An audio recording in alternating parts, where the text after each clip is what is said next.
All right, thank you, Michelle. I'd like to call the Governance and Operations Committee meeting to order for March the 8th. And I just want to remind all of council that the proceedings are being recorded and will be available for viewing later in the week. So without further ado, we'll call the meeting to order. We have two delegations before us today. We have Rich Murphy coming in from Florida, and Craig Clare, the Director of Hockey Operations for the Trail Smoke Eaters. And they're here to make a request for the extension of ice till the end of April. So did you want to take it, Rich or Craig? Sure. Thank you, Sandy. Appreciate everybody's time. Craig, we sent a letter last week. Sorry for the short notice on that. And we're just requesting the City of Trail to keep the ice open till the end of April for a couple different reasons. One is we're still working with the PHO on a possible, I'm going to call it a season. It's not a season, but we're still working with the PHO to work out an arrangement where we would possibly have anywhere from 18 to 20 games. That is not written in stone. It's we're working on it. We were hopeful to have information this weekend and or today. We do not have that information yet, but besides that, we are really looking to find a way to generate some income. As you guys know, we haven't had any games this year with fans. And that's going to be the case for this year in full. But the reality is, the Trail Smoke Eaters really have very few options to generate any revenue. And obviously, our main source of revenue comes from September through March with playing games. And that didn't happen this year. And with the losses that we took last year by cutting the season early and, basically where we're at this year, our only source of revenue is right now, what we're doing is training players to help them, have a possible chance to a scholarship for next year and years to come. So the only option we have this year to generate any revenue is to continue to train players through April if we can. If we don't, and the City of Trail decides to take the ice out at the end of March, that's one less month that we have to generate any revenue. And that means we'll go through April, May, June, July, and August with no revenue again for the second year in a row. Right now, as it stands, since the time that we bought this team, we're close to $1 million loss. We are pushing almost $250,000 loss for the last two seasons from last year and this year. And we think that that there's a good possibility that we will have another large loss going into next year as well. So, it's a crucial time for us. We do have plans to have a camp in Vancouver this summer for the organization. And hopefully we can have a camp in August there in Trail. But this is a very unusual situation. I have 7 companies, and this is the only company that I have that I'm not in control of. The government is dictating what I can and cannot do. And I think Craig will agree. It's been a very frustrating and very very tough 12 months up to this point. And I don't think it's going to get better over the next 12 months. I think we'll have a season next year. Can I tell you if we're going to have fans? No, I can't tell you that. because I don't even know what's going to happen tomorrow up there. So, we're just looking for a little help here to keep the boat afloat, so to say. Annie and I, as you all know, we are completely committed to this organization and to the community of trail. And we'll continue to do that. We're gonna work ourselves through this, but we're just asking for a little help here through April to see if we can continue to do what we're doing. So. Okay, thank you, Rich. Are there any questions from any members of council?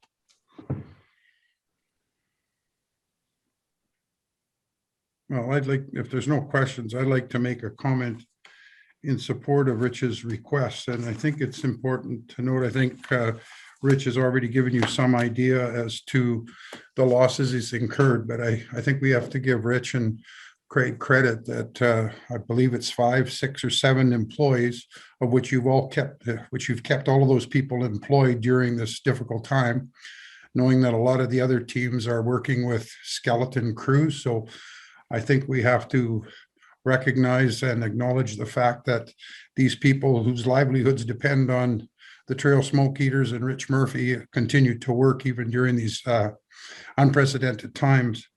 Rich, you do understand our charter is a bit different probably than in the States, and I think staff has recommended that we allow this for, I think it's quite a nominal fee, or at least, I mean, you're the one to decide whether or not it's nominal or not. I believe, is it $4,200, Tricia, for the rent to extend it to April? That was based on what Claire had identified as to what they anticipated their usage to be for the activities of the club. So yeah, there was a range in the report that was provided. Okay. Can you just disclose that range? I'm not sure if Rich knows what that range was. Yes, let me just pull it up on mine. I thought it was 2,700 to 4,200. Does that sound right? Oh, sorry, no, I didn't put a range. Oh, yes, no, there was in the financial consideration section 6.2. So Craig was thinking that there'd be approximately 30 to 50 hours of ice time booked for skill development camps. And so based on our current fees and charges bylaw, that was approximately between $2,500 and say about $4,200. And that was just a, an estimate on what we think. We haven't put anything together for April. If we got the go ahead, obviously we'd put some programs together and go from there. Yeah, so let me just respond here quickly. So there's actually 2 parts to this, and you're correct. And one would be, our thought process would be that we would continue to train Trail Smoke Eater players through April. Again, we'll continue that. And then if we were to have camps, which we need to have camps, not only for us, but for the city of Trail, we would pay what we need to pay for additional ice. So there's no change there. Okay. As far as what Craig and Tim have, obviously we've got to put it out to the community, and we can't do that until we know we have that. But so yeah, that would be the plan. Okay, Carol, you had your hand up? Yes, Councillor Santori, I have a question probably for Craig. So all through this period, when you've been utilizing the ice, has it just been for the smoke eaters for practicing, or have there been other events that you've been utilizing the ice for? Well, yeah, we've been doing both. We've been training our athletes. We have morning ice 4 hours during the week. So we have 22 athletes on the Trail Smoke Eaters roster right now that are here training. And then throughout, like at Christmas, we did some skill development camps. And spring break here, we're doing some skill development camps with the U9s, U11s, U13, U15, and then the female Wildcats. So sporadically, we've just been offering different types of camps to our minor hockey players because it's been a different season for them as well. And it's been helpful to us on the bottom line, not, you know, to generate some revenue that way. And you know, and also for our minor hockey kids to get that skill development. The previous year, we did some skill development. We had an agreement with the Greater Trail Minor Hockey Association to do their skill development. Obviously, this year was a little bit different, just with all the protocols and the, you know, safety. So we were able to, we just took it on our own with the permission of minor hockey, and we've done kind of those one-off kind of camp skill development throughout the season. Okay, Pauline, you had your hand up? thank you. Well, I did.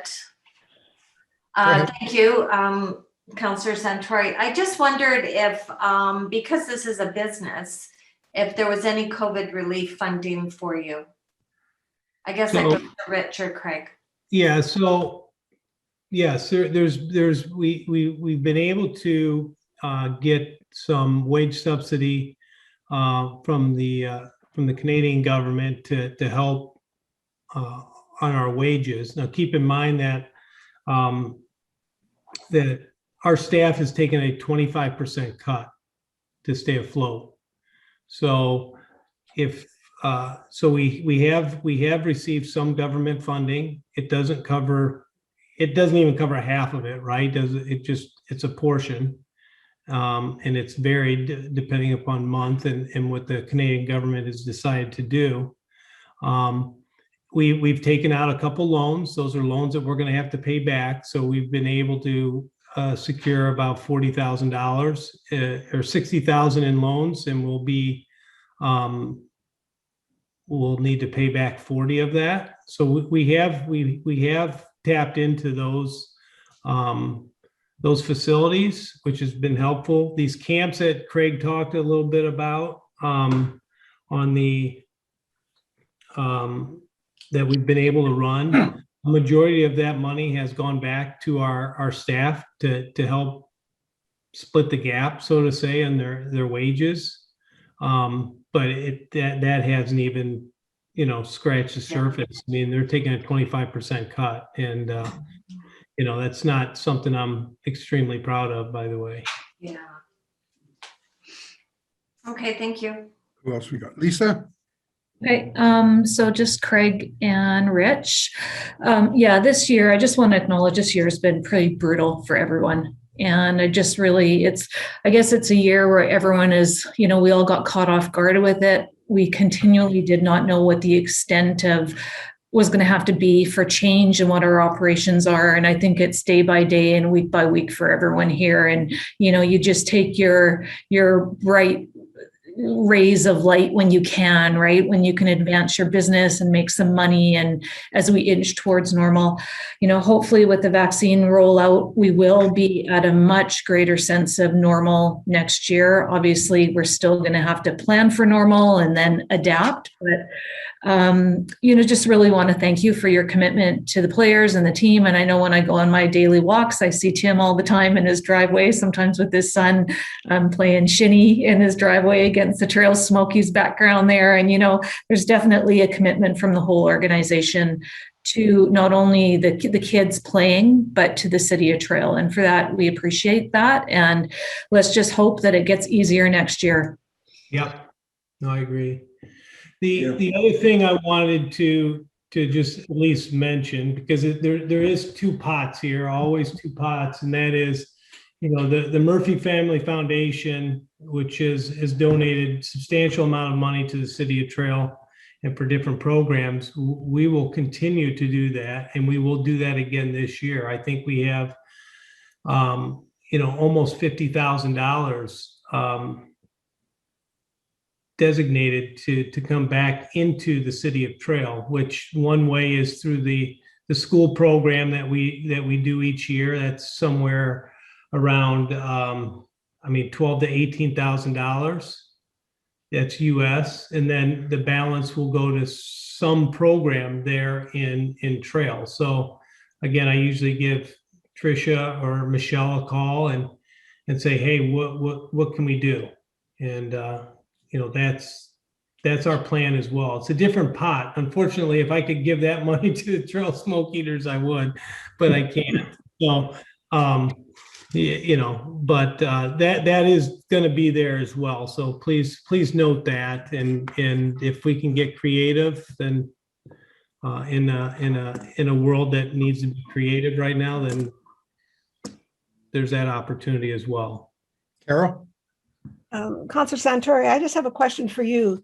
Prior to Rich coming in and purchasing the smoke heaters, we knew that the last few years that the smoke heaters was in different hands. We had been, they had come to council a few times. Did we not offer some financial aid during any of those periods? No. Well, there was not, sorry, I shouldn't say that. There was an $11,000 debt that had been on the books, which had nothing to do with the senior smoke heaters.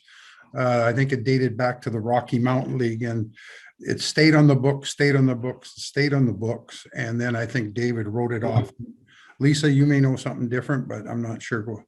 Well, no, I that's fair. I just want to make a note that the smoke, we're now dealing with two different business structures. So the smoke in the past were a society, which is a nonprofit, and the Smokies now are a private industry, which makes it very different when you're looking at government legalities of what a city is allowed and not allowed to do. So it's hard, it's difficult to compare apples to apples at this point because it's not.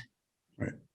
Okay, so what I can tell you, Carol, if it was the old society, we wouldn't be talking about the trail smoke heaters today. There wouldn't be a trail smoke heaters today. no, I realize that. So I just have one further question, Councillor Santori, and this would be for Tricia. So when the society was operating the smoke heaters, was the rental of the ice at the same rate as what it is today? Wow, you're testing my memory there, Councillor Dobie. I think so. Again, it was a slightly different structure. There was a lease agreement in place, but the setup was a little different. It's not quite as easy to compare. And of course, the fee structures will have changed by a marginal percentage, not unlike the existing contract with the smoke heaters, by a given percentage that was roughly in line with our fees and charges by law each year. So it would have slightly changed over time, but they were very comparable back in the day. Okay, thank you. I have no further questions. Thank you. Anybody else? Okay, will probably be, are we dealing with this probably later in the meeting, or do we deal with it now, Michelle? Dealing with it later. Later? Okay. Rich and Craig, thank you very much. And someone will be in touch with you, I would suspect, within the next 24 hours. Great. Thank you all for your time. Thanks, Rich. I really Say appreciate hi it. to Annie for me, Rich. We will. We will seeing you guys. Take care. Take care. Thanks, everyone. Bye. Okay, moving on to item 1.2, the Trail and District Public Library presentation. All right, thank you very much for inviting Welcome, us. Samantha. Thank you. I'm just going to share my screen here. Before I get started, I just wanted to mention that we did hold elections at our last library board meeting for positions on our board, and that Jeff has accepted the role of library board chair, and Joanne has accepted the role of vice chair again. So that's great news for us, and I'm really looking forward to working with them in the upcoming year. So today I wanted to focus on two topics. First of all, our new strategic vision, as well as our new rebranding efforts.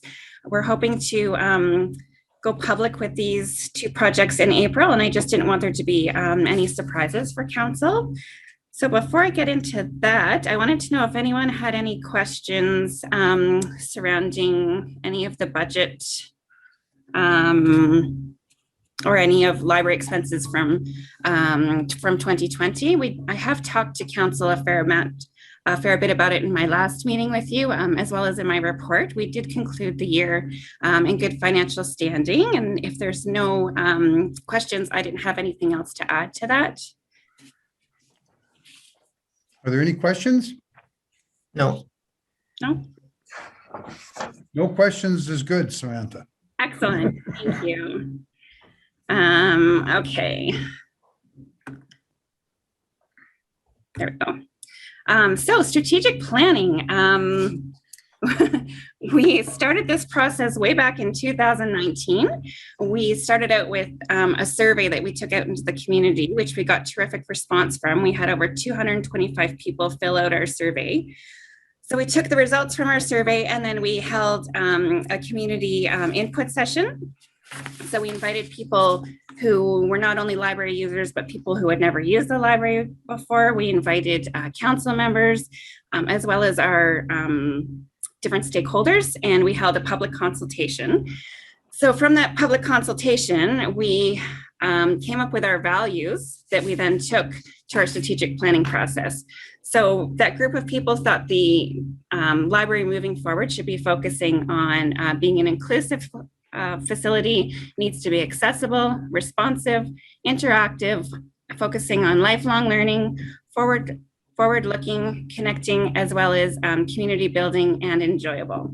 So we took all this information from our community input session, and the board and staff sat down with a facilitator to undergo our strategic planning process. So unfortunately, our timing wasn't great. We did start this process the day before the Riverfront Center closed due to COVID. So needless to say, we did have some delays, but we revisited in January this year, and we do feel we're back on track. So one of the first things we decided to do, we didn't want to have a large mission statement or vision statement that got lost. We found a lot of companies had these large statements and staff tended not to even know what they were. So we chose to have sort of more of an essence as opposed to a mission statement, and we chose enriching community. So we feel that the benefit of having this small statement, it's not only easy to remember, but it also has a much greater impact, and it's very clear about what we're trying to accomplish. So we can take our essence, and it's really easy to apply it to our day-to-day library operations. So in addition to enriching community, we also came up with our 4 goals. Our first goal was focused towards the user experience. We know from our survey that people that come into the library, we're tending not to utilize the entire facility. So we're really hoping to incorporate, we want everyone to see the Riverfront Center as one, as opposed to 3 separate entities. So we're really hoping to integrate the library more with the museum in the future, not only with our collection. We're really hoping that our collection can complement upcoming exhibits, especially in the temporary gallery with our collection items, as well as integrate more with our programming themes, as well as our physical programming. So we were hoping to launch a new program with the museum this fall. Unfortunately, due to gathering restrictions, we were unable to do that, but we're hoping to continue that back in September of this year. So goal number 2 is to reach out to inform the public of our safe, welcoming, and inclusive space. Number 3, engage community in conversations and collaborative initiatives for learning and enjoyment. So we not only want the public to see this facility as their community hub, we also want to make sure people know that it's a safe space, a space that really embraces equality, diversity, and inclusion. We want all walks of life here, including all ages as well. We know that lifelong learning is really important in healthy aging. And on the flip side of that, we know people who come to the library as children also tend to bring their children to the library as well. So we're really want to make sure we're encouraging usership amongst all ages and all people. So goal number 4 is to continually be responsive to the evolving needs of our greater community. And this is where we're acknowledging the recommendations of Truth and Reconciliation, and also making sure that we are listening to the community and providing the community with what they need. So a good example of that is COVID, when we switched to our a total virtual programming platform. We did reach out to the community to see what types of programs they would like to see. And it was interesting because the community was much more focused on creative learning right now, as opposed to more like digital literacy, which was more of a focus before COVID.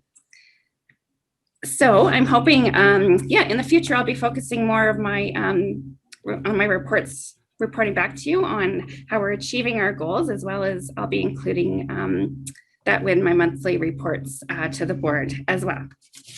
Did anyone have any questions? No? If I could add as well here. Go ahead, Jeff. Yeah, thank you. One of the things we wanted to make sure that council saw and understood was that it's our intention to have a plan that is nimble and flexible enough that we can align with the goals that are set through the trail community plan. So by no means is this a completed project or product because we had built into it enough space that we can move once the goals are articulated from the City of Trail. Okay. Are there any questions from any members of council? No. No questions at all? Okay. Oh, just Well, a if I- comment. It looks great. And Yeah, it does. I was just going to say that myself. Thanks, Robert, but Yeah. the presentation is unreal and very professional and extremely informative. So to Samantha and your team, thank you and for a job well done. Mhm. And also I'd really like to see all that. It's, you know, how many times you're putting stuff on Facebook, and it's really nice. Yeah. Because it comes up and I share it all the time because I know some others share it too, but it's really nice to see all the different things that are happening in terms of, you know, promoting even the, you know, International Day of the Women by having those particular books there that you had posted. So the women, young women particularly, can read those particular books and show them what they can or can't do in terms of, or can do in terms of modern living. So that and Donna's thing is really popular too. The stories. I mean, I know quite a few people here. We got a lot of young people now in Sunningdale here around my area, and they tell me all the time that they just love that stuff now. Thank you. So the one other thing I just wanted to touch on before I let you go is we also decided this was a great time as well to refresh our branding a little bit. We have had the bridge for a long time. I'm not sure how long, but staff felt it didn't really represent us anymore. So we did reach out to Marion Lowe from Design, Art, and Communication. Marion has worked with the city as well as other community members on their design work, because we wanted to make sure we were in keeping with city logos as well as our communities. So I just have displayed here different logos. You'll see the common theme amongst them. For one thing is the font. It's got that very industrial type font. So after today, this will be my last presentation with the bridge. I must say very selfishly, I am I am looking forward to not getting any more comments from the public that people are very concerned that there is actually 4 arches on the bridge and we only have 3 on our logo. So, so what else here? So we did not only want to update our logo, we did refresh our color palette, so to speak. So that came from not only the interior of the building, but the exterior of the building as well, including our beautiful surroundings as well as the river. Yeah. So I did include all of this in our, this is a whole package, and I did include it with my 4th quarter report. So you'll see our new logo is, the design is really inspired by the angles of the building. It's much more fresh and colorful and modern looking. So there's also different orientations depending on the application. Marion did have 4 or 5 different options for us, and luckily between staff and the board, it was fairly unanimous that we felt this was best to represent our brand. So we have an example of our new library card here, as well as this is an example of our newsletter, and I hope everyone has subscribed to our newsletter, as well as the new orientation for our website as well. So overall, it's just much more colorful. Yeah. So yeah, the bridge has served us well, but hopefully people will embrace our new look. Yeah, looks great. Great. Mhm. Any other questions or comments of Jeff or of Samantha? No, thank you very much. Thanks very much, Samantha. Thanks, Jeff. Everyone. Thanks. Good job, guys. Thank you very much, as always, for your support. Awesome. Okay.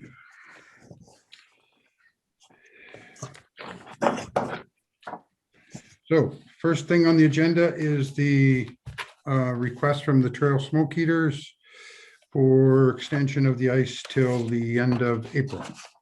Mhm. Any questions? No, I'd like to make that motion. Okay, sure. Okay, do we have a seconder? Sorry, Michelle, do you want to speak on that for a second? Well, I would need some clarification around what the motion would be. Yeah, I'm just- Because as the recommendation is phrased, staff is looking for direction from council as to whether or not to leave the ice in. It wasn't felt that a operational change such as that could be approved administratively.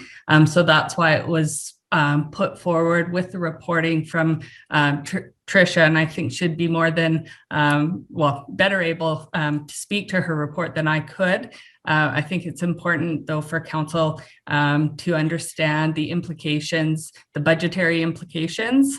And so that's outlined in the report, as well as the limitations that you face, and you alluded to earlier in the presentation as a municipality providing assistance to business. So keeping those matters in mind. Tricia, what is the term of the contract? Like, when does it run? From when to when?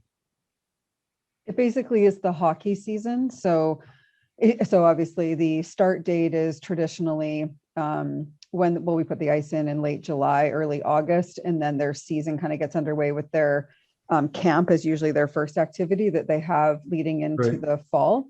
And then the end of the season can really depend on their playoffs. So normally the ice is in until the end of March, and then it can depend how deep they may go into the playoffs. Traditionally, we've sort of seen the ice come out anywhere between March 30th and about the middle of April.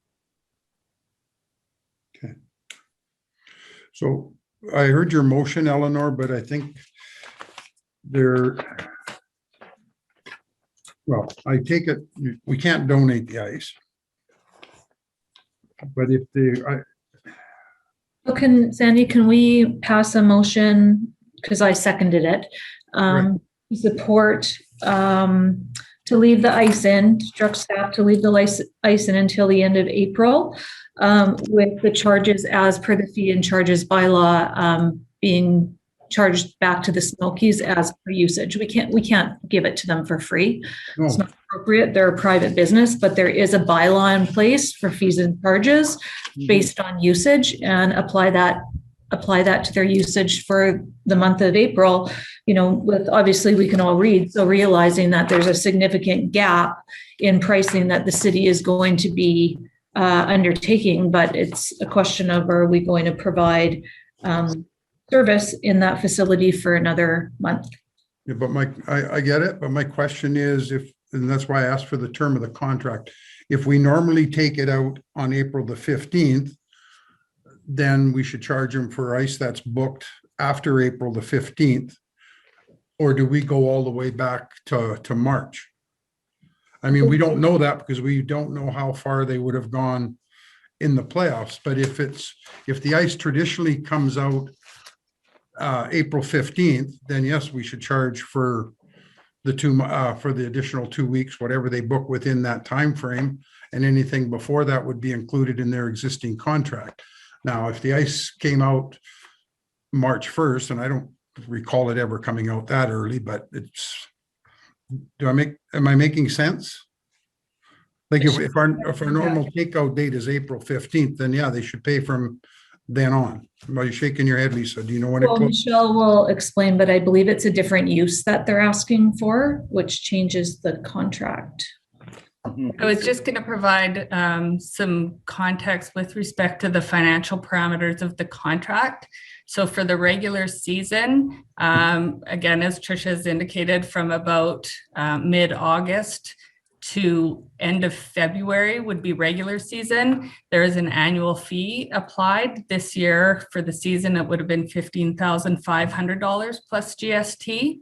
And then anytime they go into the playoffs and they're continuing to use the facility, there are added fees per playoff game. So the city does derive added financial benefit, I guess, depending how long the team moves forward. So the financial parameters of the annual agreement, though, runs only to the end of March. Okay. Got it. Tricia has her hand So up. the motion on the floor then is to keep the ice open till the end of April base, and that the fee be charged on an hourly rate as per our fees bylaw. Is that it, Lisa? Well, Tricia had her hand up actually. I didn't see it. Sorry, go ahead. We clarify. Okay.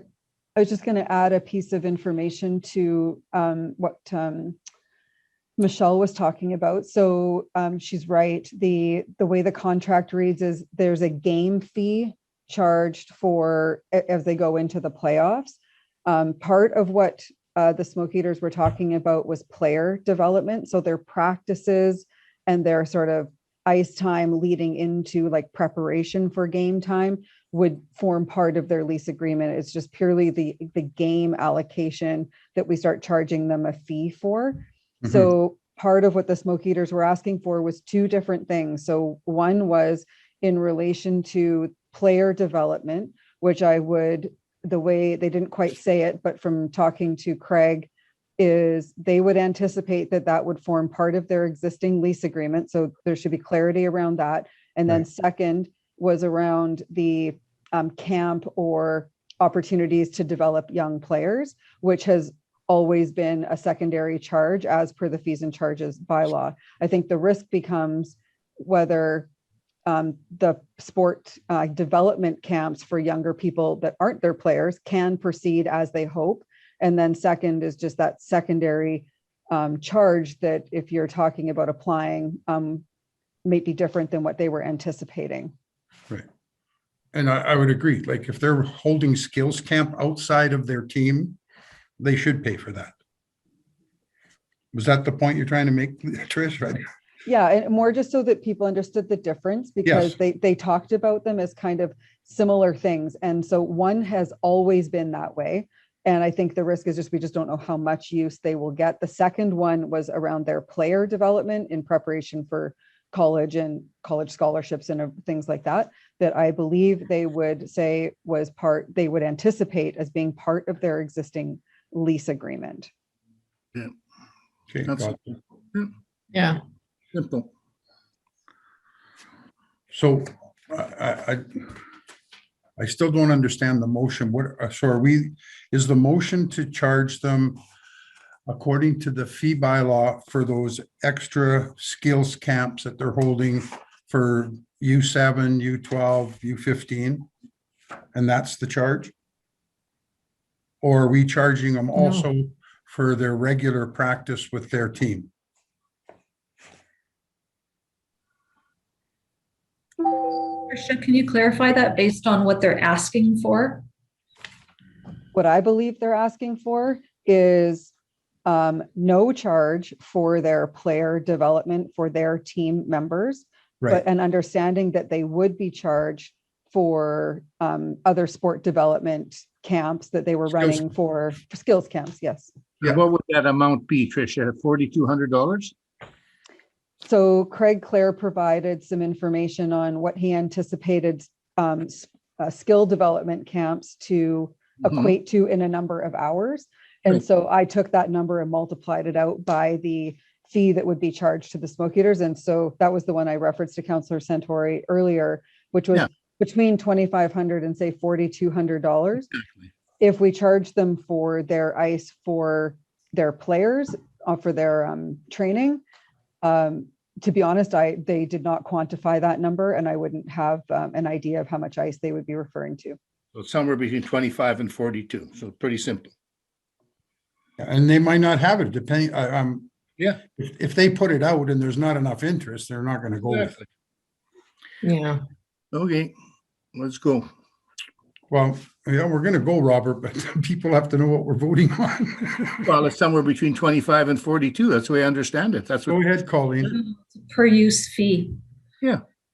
Thank you, Councillor Santori. I'm just wondering, Trish, Can you tell me if there is any funding from our COVID funding amount that we could put towards this startup or the continuation for the smoke eaters? Or We can't donate to them, Colleen. no, I wasn't thinking of a donation, Councillor Santori. I was thinking of the cost to keep the ice going. Could that be part of the COVID funding, startup funding that we got? Could be. I don't believe so. Well, any deficit in our operational costs of running our facilities that apply under COVID could be taken out of the allocation that we have. So the shortfall for operating the ice in April, just like any other of our recreational facilities, could be taken out of COVID. That's what we did for the past year. Exactly. So this is basically just an increase in the level of service that we're currently providing. So if I'm hearing the motion correctly, we are charging them the fee according to the fee bylaw for their skills development, not including their camp for their own players. Does that make sense? Which is what we've done before. Any skills development, they get charged extra, right? And the 2,200 or 2,500 to the 42 is based on the numbers that Craig's anticipating in terms of the range of numbers that they would have. Does that make sense? Yeah. Trish? Yes, I think the risk just is that number could be zero. Right. And so then if you make the choice to leave the ice in on the condition that they're also able to train players, you could see zero revenue from the ice usage. So if the camps can't run, Right. unless you're prepared to charge them for the time that the team also uses in April.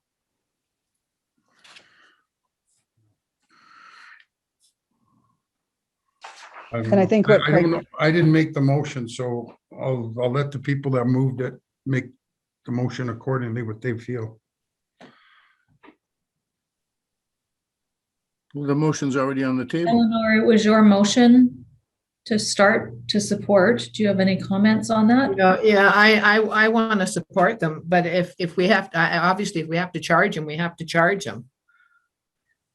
I'm thinking if the skills development camps are not going to go, it seems like Craig is quite confident that they will be able to get some people, but they don't know.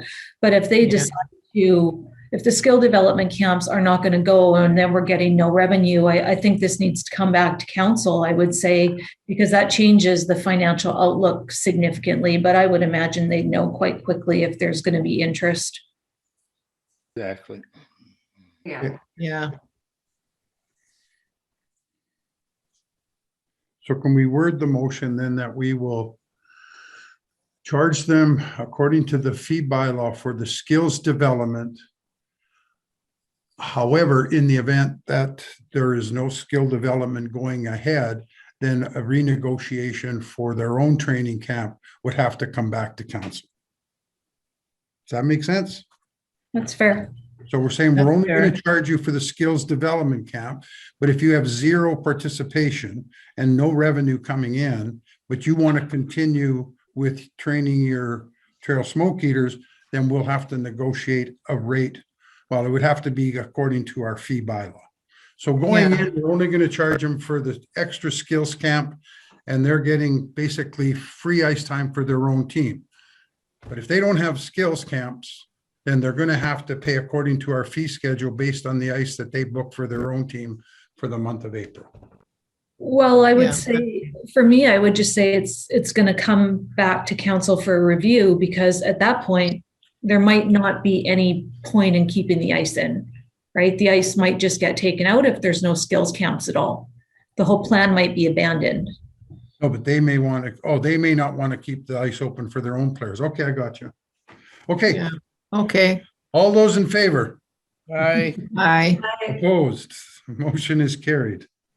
Who was the seconder? I would, Lisa, Oh, okay. Thank you. okay, item 2.2, stadium lights. Chris, It's all yours. Hello, everybody. Chris, Hi, Hello. Chris. Chris, You So won't what see is me, but I can hear you. Okay. okay. I So looked way at the back job in- site today. Pardon Sorry, me? I looked at the job site today. It's coming along. Yes, no, it's a different look without those poles in place, that's for sure. So I'm here tonight to talk about the Butler Park, what I have called the safety netting and stadium lights project.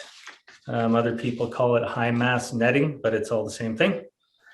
So back in January, Kyle McCormick sent a report to council regarding the poles and that they had to come down. And at that point, council asked for some information regarding options and costing to move the project forward. So I have put together what I feel is a comprehensive set of options as far as moving the project forward, and put together some Class D cost. Kyle McCormick put together some Class D cost estimates for this. And I just want to remind everybody that Class D cost estimates are provided to give you a sense of the order of magnitude of the costs that could be associated with the project. They're not by any means to be used for specific budgeting purposes, because there is a 50% variance either side of these numbers, which could really shock us in the end if we were trying to budget based on these numbers. So what I'm asking for tonight is just council's permission to proceed with the pre-budget approval for the design of the lights and basis to move this project forward, so we can give you some hard costs in a number of weeks as far as Class A cost estimates are concerned. And I also need council to, I guess, agree on an option that we want to move forward with for the 2022 baseball season. Okay, open to any questions? 2.2, Sorry, what's that, Robert? Pardon me? move is recommended on 2.2, the $34,000, the design option. Oh, that Are you was, going to move 2.12 so that we can move forward with getting Class A estimates? Yeah, that's fine. yeah, and that's based on option 5.1, right? Is Yeah, that correct, Chris? I think- Yes, 5.1 is that's the full build out Yeah. minus the outfield netting to protect the TALC. So Yeah. that would be an add-on item, and that's valued at about $300,000. Yeah. So option 5.1 is the preferred option for moving forward into 2022. Do we have a seconder? I'll second it. Question? I've got a couple questions, Chris. Unless I'm reading this wrong. So if we look at just the lights, which is for 5.3, it's coming in at 450 to 550,000, right? Yes, And we're going to utilize those poles from those lights to put up the nets, right? the poles. So are you asking if you're going to put in lights alone? No, 5.3 is just lights, right? That's right. So that's phase 2. Right. Yeah. So when I look at 5.1, what that's telling me is that the netting alone, just the nets, because we were told before, we're going to use the light post to hang the nets down first base and third base, right? That's right. So the nets are 450 to 500,000 additional dollars? No. So if we were to phase it, in phase 1, we would put in the poles, which would accommodate extensions for the lights. So you're getting we would be putting in 6 poles for the netting phase. And then phase 2, we would be putting on the pole extensions, 2 additional poles and the light package. So Right. the light package itself is worth about $250,000. And 2 new poles are worth about $80,000 to $100,000 each, and then the extensions are $20,000 to $40,000. So, Exactly.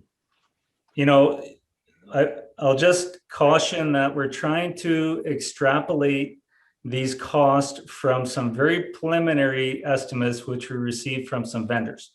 So we don't have engineering to get you some firm numbers. So the next time you look at these numbers, it will be way closer to what they should be. I hope it's downward. Lisa?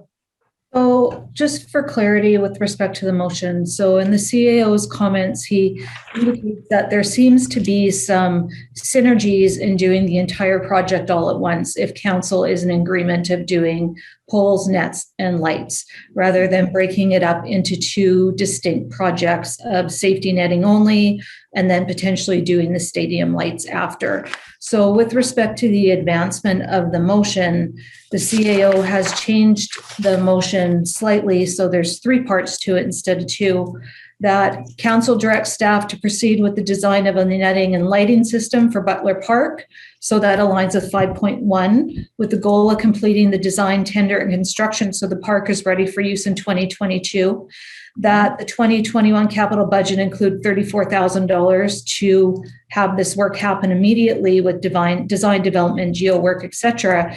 And that upon completion of the design and budget development, the project be returned to council for the purpose of providing final approval of the design, budget, and funding sources for the purpose of proceeding with tender and construction later this year. So I think there's a realization this is a huge project for the city. It takes up a significant amount of capital. And with the Class D estimate, there's also a there's a lot of wiggle room, as Mr. McIsaac said. So getting us to a Class A estimate where we actually know the final costs will guide our decision-making to give this final approval. Sandy, yeah, that's exactly what the motion is, exactly the way I understand it. And also Columbia Basin Trust has financed a number of these sports facilities over the last year or so. So there is money available, and there may even be money available through the federal grant process for these particular projects. So I think I encourage staff to take a look at that and see what's going on, particularly with Columbia Basin Trust. Thank you. Do we understand the motion then? You betcha. Okay. It's been moved and seconded. All those in favor? Aye. Aye. Opposed? Motion is carried. Great. Thank you. Can we ask their group to do some fundraising for this? At all? I don't think it would fit well with the project at this point, but I mean. But down the line it could, right? Well, Chris, if I could just comment, in talking to Jimmy Maniago, my understanding is they are going to be approaching Columbia Basin Trust. Oh, there you go. Yeah. There, okay, that's good. When I talked to him last time, they said that they would be approaching Columbia Basin Trust, and that if they need somebody to reach out to Columbia Basin Trust, we can do it as a council or even through the regional district. We can reach out to Columbia Basin Trust. Okay.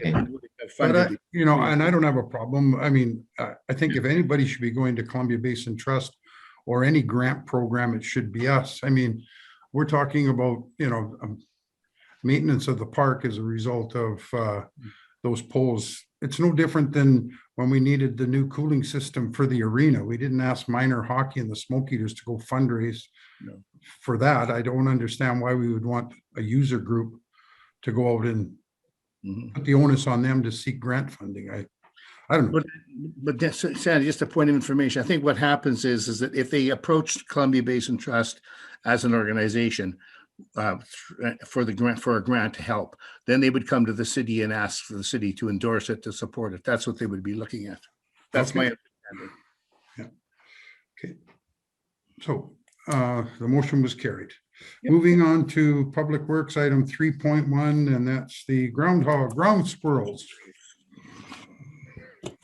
Yeah, so with respect to the Columbia ground squirrel control at the Mountain View Cemetery and Haley Park, we have been working with the NCA, National Control natural control alternatives for a number of years now on humane methods to control the activity in those locations. And recently they have been working with a ground staking procedure, which they literally stuff the holes with wooden stakes, and it is proving to be a very good deterrent as the ground squirrels get frustrated and move away to easier burrowing landscape.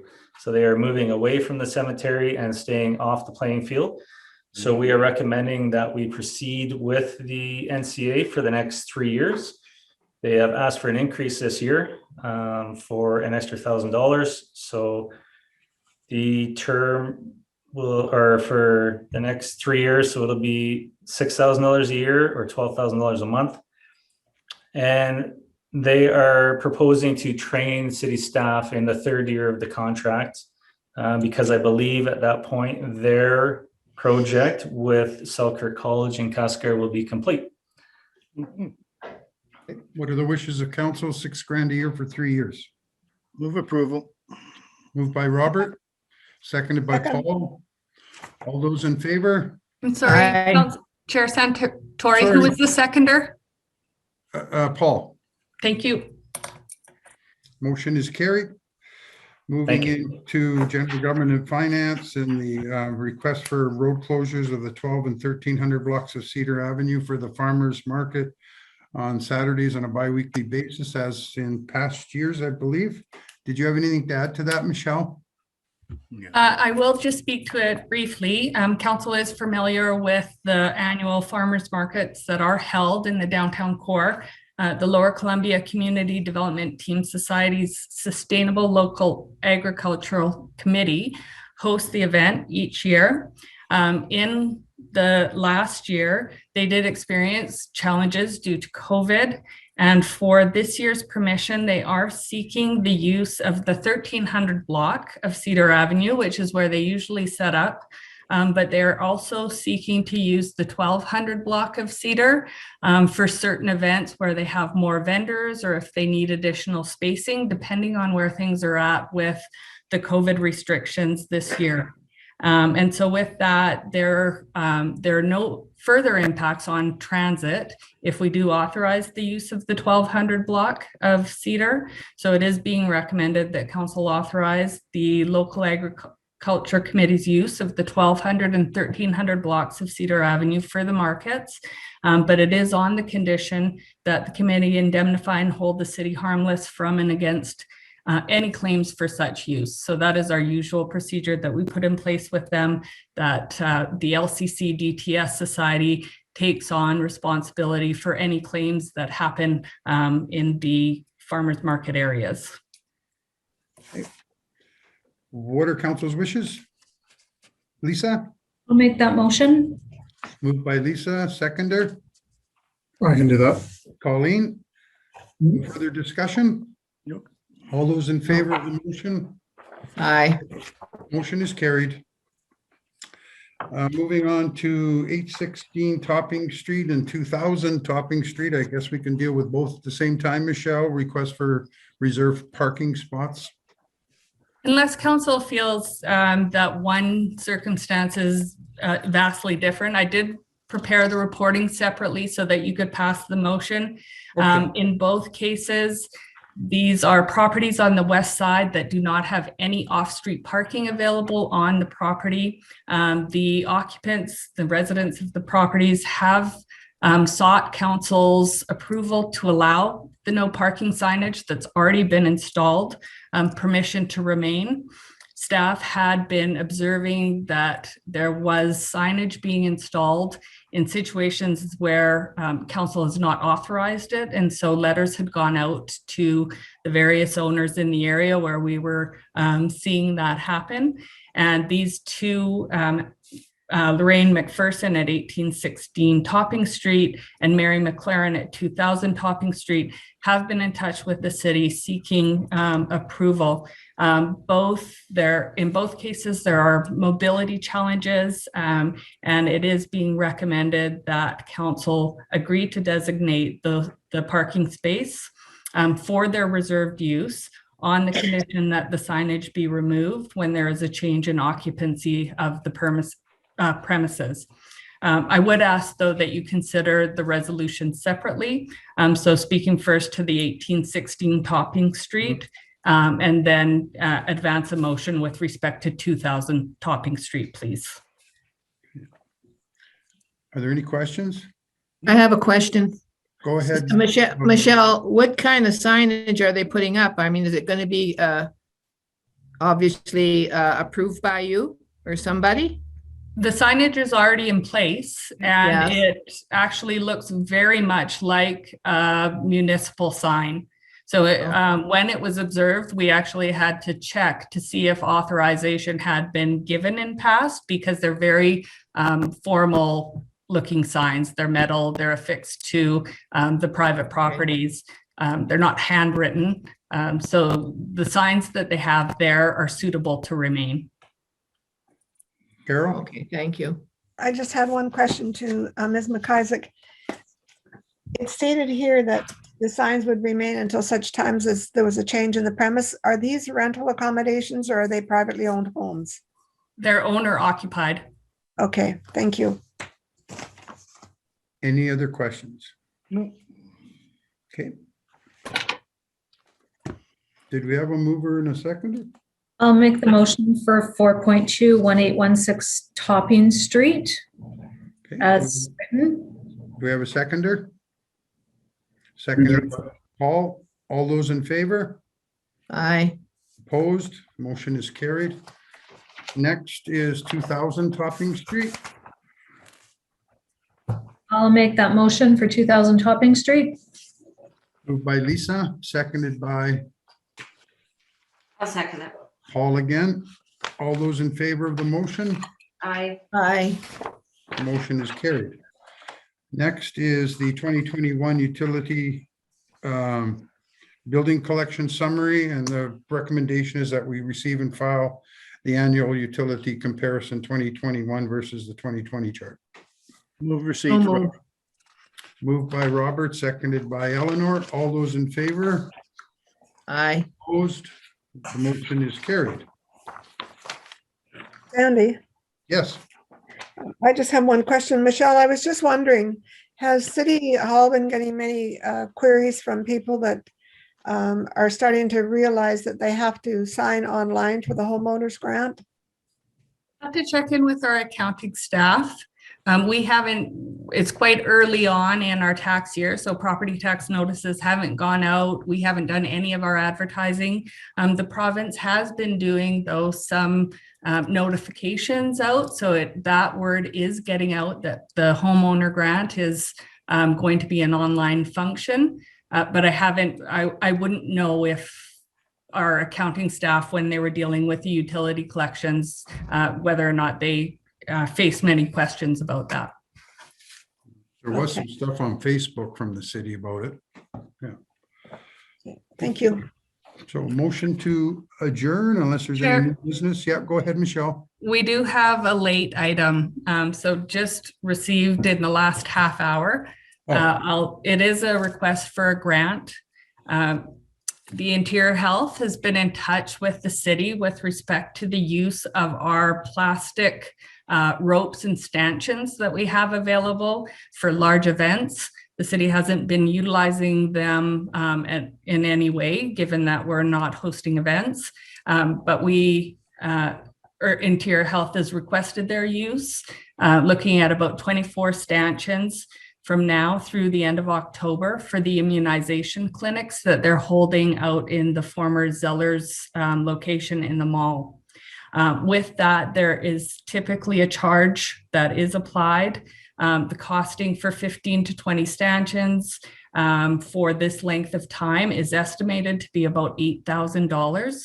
And Interior Health is seeking the city's approval to waive that fee, recognizing the public benefit, and as well, we're just not utilizing that equipment. So it is coming before you. Our apologies. We don't have any formal written requests that we could put to you even via email. So it's just being verbally reported here, but the Interior Health is seeking council's approval for that rental waiver to support the immunization clinics. Sounds good to me. Any I'll more? move to waive it, or Paul can move it if he wants. whatever. Moved by Paul, seconded by Robert. Any discussion or questions? No, it's good idea. Not hearing any. All those in favor? Great idea. Right. Opposed? Motion is carried. Michelle, can I just ask a question to Michelle, Sandy? Yeah, go ahead, When Robert. did you find out the Zellers was going to be the location? Did you find that out just recently? Because I haven't seen that anywhere yet. It was relayed, it was just relayed in the request for the use. It was the first I had heard of it. Okay. But that is I guess that is the space they're looking to utilize. Good, thank you. Councillor Kashoni, I believe that there's been a media release by Interior Health as well. And if you click on one of the links in it, it shows all the sites of the vaccination clinics. Okay, Just came out over the weekend. I haven't seen it yet. Okay. Okay, It's is there 6 any new o'clock. business anybody wants to raise under the GOC? Nope. Okay, not hearing anybody. We'll see everybody at 6. Bye-bye. All righty.